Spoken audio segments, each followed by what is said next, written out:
So we meet again, because Anita, what's her ass? I don't even want to try and pronounce her last name. Made her women in video games first episode, which like took her long enough, but it's beside the point, I guess, because she did it. But doing something doesn't mean doing something well, and it's not done well. This is not done well at all. So I made myself a list of cues and stuff that I'm gonna go over in this video that I made while I was watching it. So, if you hear clicking noises or whatever, I'm just trying to scroll down. So the video opened with an out-of-context shot of Peach in Bowser's castle, and she's obviously, like, in distress. She's like, oh, help me, Mario! And then, like, some bars slam down on the window, and you're like, oh, well, I mean, I guess it's, like, a fitting way to um, open the fucking video, but it's not in context at all, and it's obviously from a newer game, so there's more to it than just like platform. There's like a half-assed attempt at story, but that's not what Mario's about in the first place. So, but I'll get to that later. Um, so there's like another random montage of women in video games that are being like picked up or whatever, and again, none of them in context. So, I mean, I get that you have to have like a classy montage for a video, but anyways, so she starts off and she's just throwing out a bunch of buzzwords like patriarchy and misogyny, and she talks about how these games are obviously important in our society, but that doesn't mean that we can't give a critical analysis of them. And I'm like, I doubt this is going to be critical at all, but alright. So she starts off talking about this game that was called Dinosaur Planet, and it had this like female protagonist, but it was like this furry thing. I don't know if it was supposed to be a fox or I don't know what it was, but it's described as strong, capable, and heroic, and the game never got released because Miyamoto wanted to make it a Star Fox sequel. It became a Star Fox sequel, and I can understand exactly why they would do this. I mean, it was supposed to be a Nintendo 64 title, but Nintendo 64 was on its way out, and GameCubes and things were coming in. And Star Fox is a pretty popular game. I mean, do a barrel roll. So, the game became a Star Fox sequel, and we find out that the female protagonist's name was Crystal, which, alright. But she apparently becomes a damsel in distress in the Star Fox game, and the game features were changed for Fox, like her adventure and her weapon were given to Star Fox, and Crystal was made to be skimpy and sexualized, which is true. I mean, when you look at it without playing the game or knowing anything about the game, you would automatically think, wow, this is really fucked up. They took this, like, awesome female protagonist and they turned her into this skimpy bitch and she's locked away. But that kind of ignores the fact that it was made into a Star Fox game because Star Fox is more popular. Um, Nobody would buy a Star Fox game that didn't have Star Fox as the protagonist. Uh, and these kind of tropes where like women get captured or I don't know, like your family gets killed, shit like that.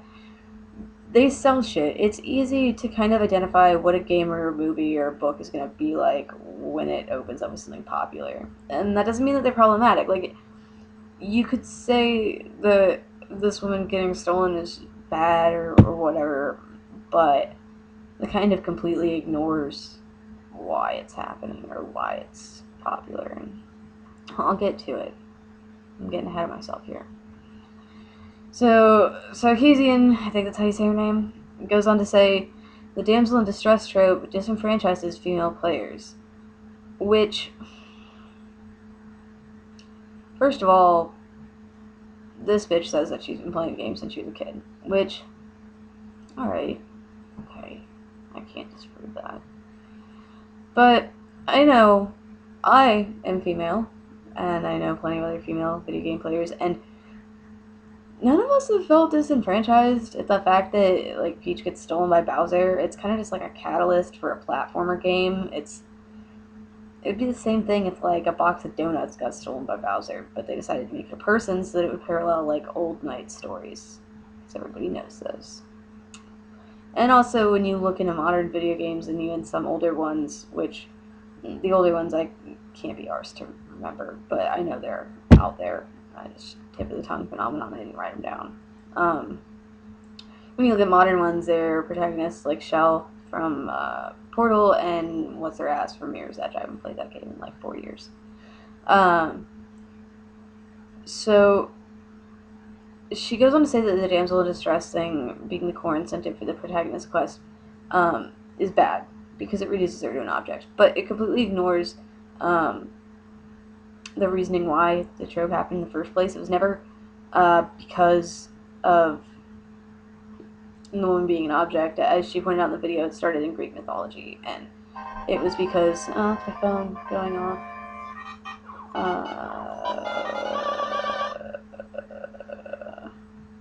Anyways, so...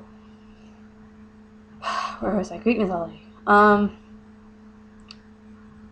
Yeah, women were stolen in Greek mythology because they were powerful or beautiful. But the beautiful thing was always tied in with powerful. There was never really a beautiful woman in ancient Greek mythology that also didn't have some kind of kick-ass ability or wasn't like descended from Zeus. So, I mean, you can look at that as you will. But, so my question to her was that if the core incentive for the protagonist's quest was that someone that he cared about was in distress, or even if it was just a random woman, why is it a bad thing that he's going after her and that it's misogynist? It doesn't reduce it down to a struggle between two men, as she put it. It just, like, I can't think of a single dude that would see some girl getting beat up on the street and wouldn't step in or at least call the cops and describe the assailant. I don't know. Anyway, so she goes on to talk about the history of the damsel in distress trope and says that, like, the woman is the man's reasons for existence and that's bad? I don't understand that, but whatever. There are plenty of things I don't understand about this woman, but that's certainly one of them. So she pulls out Tarzan and the Apes as being particularly misogynist because of Jane, completely ignoring the fact that Jane is a powerful Victorian lady who is supposed to be married off to this guy, but falls in love with Tarzan instead and actively tries to run away with Tarzan, but he tells her not to because it'll completely ruin her entire life. It would alienate her from her family, and she would lose her fortune. If I remember right in the original Tarzan and the Apes, because I read this book like 2 years ago, she even goes so far as to like set fire to her own home to try and be with Tarzan, and he tells her not to. And like originally he sweeps her up and he takes her away because she's like in trouble in the jungle, but he falls in love with her and, you know, only wants the best for her. And the end of that book kind of made me like manly tear a bit, because god damn it. Ugh. Anyways, made me cry manly tear because I felt really bad for Tarzan because he just cared about this girl and he couldn't have her because of reasons. And so I don't know why she pulled out Tarzan. Maybe because he's like an ape man, but that's excuse me out. But also, I mean, if you have to look at the genre of Pulp Fiction, you know what else was in the Pulp Fiction genre? Sweeney Todd and shit like that. So that was made to be sensationalist and trashy and installments, and it was made to be bought because it was edgy, and like that's not a good example to use if you're gonna say that these things are misogynist, especially not fucking Tarzan. Oh my god. So alright, next was that the history of the damsel in distress trope is pretty unnecessary and kind of useless in the video. I mean, we all kind of know exactly what it means. The proof is in the pudding. And she even, like, pulls out the French origin of it. And it's completely useless and trite. And it just kind of makes her try and look really educated when it's well-known information for anybody that's existed in the 20th and 21st centuries. I could go to a high school, like, that has the lowest standards of education on the planet, or a middle school even, and ask them what a damsel in distress is, and they're going to say, like, oh, it's a princess in a castle. It's not tough information. It's not a concept that has to be explained. So, throughout this point in the video, she keeps trying to pin Miyamoto as a sexist, and we should all know who Miyamoto is, since we're talking about video games. Um, but she's trying really hard, and I'm just sitting here thinking nobody's buying it because he's made Princess Peach a really powerful character, and I mean, this bitch is tough as the streets. Like, she gets kidnapped over and over again as a plot device, and she knows Mario's gonna come get her, so she just, like, sits on her happy ass and waits, because it's gonna be over eventually. I mean, if some giant fucking turtle man that shot fire out of his throat was coming after me, and I knew that some asshole plumber that I friend zoned was gonna come get me anyways, fuck, dude. Might as well. It's a vacation from being a princess and, like, ruling a country. Like, that's kind of rad. And on top of that, uh, she got her own DS game where she kicked major ass. And by the way, that game was pretty fucking difficult for a Mario game. Like, for a Mario Universe game, like, that was an intense game. Also, on top of that, she has all sorts of badass quirks in, like, Mario Party and Mario Kart and all those other spin-offs that I don't really play, except for Mario Party. Play that usually when I'm drunk. Um, yeah, she's fucking cool, and in trying to pin her as this quintessential damsel in distress, I think Sarkeesian just kind of shoots herself in the foot because she's not. So then Sarkeesian says Peach has never been a playable character in the main franchise, and I think she's talking about, like, the Super Mario games, but the whole Mario universe is the main franchise of, like, Nintendo as a whole, so that's beside the point. And Peach is a fucking playable character in the Japanese version of the game, which isn't hard to get and translate in today's modern society, but I digress. So she says that this relegates women to the roles of objects, and that denies the storyline of any game. And even in these old platformers that were made in the 80s, there weren't a lot of storyline things. They threw in, like, some basic tropey shit because nobody cared. It was about jumping on Goombas and, like, grabbing Koopa shells and throwing them at other Koopas. That was the point of the game. And avoiding obstacles and all that. There was no personality of the characters. Peach, like, had her one line that stated, like, oh, you're gonna save this princess from the castle. Mario was a fucking silent protagonist, and Bowser just, like, cackled evilly. So, on top of that, if a character is physically stolen, that doesn't mean that it's just a competition between two men. You're taking out the complete motivation for the kidnapping. You're discounting the feelings of the protagonist that would be written into the game. And arcade games don't really count because, like I said earlier, there's no real story at all. Just a basic skin of a story. The entire point is the gameplay in and of itself. The actual mechanics of the game. So she said this quote next that really just made me regret having eardrums because I heard it. And this was, oh, God damn it. In the game of patriarchy, women are not the opposing team. They are the ball. Which,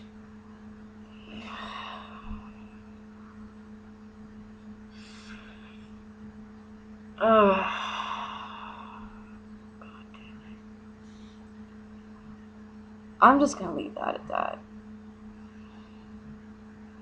And then she goes on to say that Mario is popular because it exploits the princess trope, and that's not why it's popular. It's popular because it was one of the first real video games. It's popular because it's a really fun platformer. It's popular because they, like, perfected the genre of the 2D side-scroller platformer. And then she starts talking about Zelda, and, like, alright. Zelda gets stolen a lot. That's cool. I guess. Not really from her point of view. But Zelda also has other incarnations, like she can Tetra, which she does mention, to be fair, but she really discounts the fact that they exist and says that, like, developers didn't try hard enough. And on top of that, she insinuates that Zelda is an object of desire, but Zelda and Link are related, and that's just really creepy. That was not the intent at all. The intent was that Link's gonna rescue Zelda because Ganondorf's fucking evil. She's the Princess of Hyrule, so she needs to rule, and that's his sister. Like, that's like saying that Liam Neeson is a misogynist for going after his wife and kids in Taken. Like, can we... So yeah, Sarkeesian admitted that Zelda has the ability to be a sidekick, but she's still mad because she's not a playable character. And, like, that's not the point. It's the Legend of Zelda, as in the Legend of Zelda the Princess, but your playable character is always going to be Link. And Zelda doesn't need her own spin-off game. She doesn't. She's a powerful, iconic character on her own, and if they made a Zelda spin-off game where you played as Zelda, first of all, I don't even know what you would do. Because you can't, like, go Ganondorf, because then the rest of your games are shot. What are you gonna do, like, save a village or something? I don't understand what you would do with that. And I really think it would just be gimmicky and bad.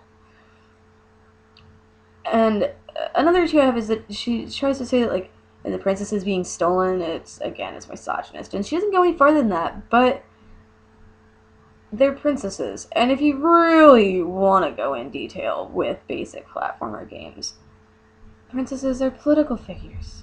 They rule countries. They have actual physical power to shape lives and empires. Why would they not be stolen? And besides that, nobody actually thinks that Zelda's a damsel in distress. I mean, really, can you not? But anyway, she says that by reducing Zelda to someone that gets stolen in Peach, that it rips away power from female characters. And to that I have to say, obviously if they're being captured, incapacitated, or deemed worthy of rescue, they've got some inner power, or like I said, if a princess, some absolute power as well. Sarkeesian also said that male characters rely on their intelligence, cunning, or skill to engineer their escape, or brute strength. And to that I have to say, well, she didn't just designate this to older games. She threw out, like, pictures, or, like, clips from Metal Gear Solid and stuff like that. And the new Metal Gears. And, to that I have to say, because Shell didn't escape in Portal, I mean, it was only added once Portal 2 was decided to be made that she got dragged back in by something. But in the original ending to Portal, which I remember because I played it before Portal 2 was even a thought in Gabe Newell's mind, it just faded to black after the place exploded. And you were free. And I remember playing it again later, and they added in the cutscene with Dragon. I was like, whoa! Whoa! So, there's that. And other playable characters in newer games, especially those in indie games like Don't Starve, which is one of my favorite new indie games. It's fucking great. Are made to be just as capable as male playable characters. And she also called the Prince of Persia made no 7 or 8 misogynist, which another one of my followers pointed out earlier that the princess plays a really big role in the storyline, so it's not really it. She also brings up Sarkeesian, not my follower, we're moving on. Also brings up Devil Dragon, where the sequence is always the same, where the bitch gets just hauled off in the uterus and then put over the shoulder and you can see her panties. Well, she tries to say that that's because they're sexualizing her and things like that, but on the flip side of the coin, to play the devil's advocate, this is the catalyst for the game starting. This woman gets beaten up and stolen. So, showing women's violence on TV and showing a scantily clad woman doing her own thing, being her own woman, is suddenly a bad thing and misogynist, and it suddenly shows that all women are weak. No, it shows that that big guy is a complete douche nozzle, and that's why the game starts. That's the point. He's a gigantic douche nozzle. That's the whole point of the game. He's just an asshole. And it seemed like, because she was talking about all these 80s games, the arcade games and the platformers and things for the SNES, she's talking about them from a modern lens. And you can't do that when you look at things that are made in the past, even though we don't really like to think of the 80s as the past. I mean, it was fucking 30 years ago. 33, something like that. So, you have to look at these games and the culture in which they were made. The pop culture of the 80s was sex, scantily clad women, and men, for that case. Do we not remember 80s hair metal? Ooh. And cocaine, really. I mean, there were other drugs, but coke was the 80s.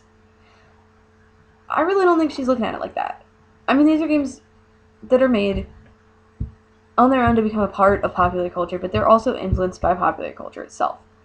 You can't have one without another. She says in the video that these games don't exist in a void, and you're damn right, they don't exist in a void. So why are you judging them as if they do?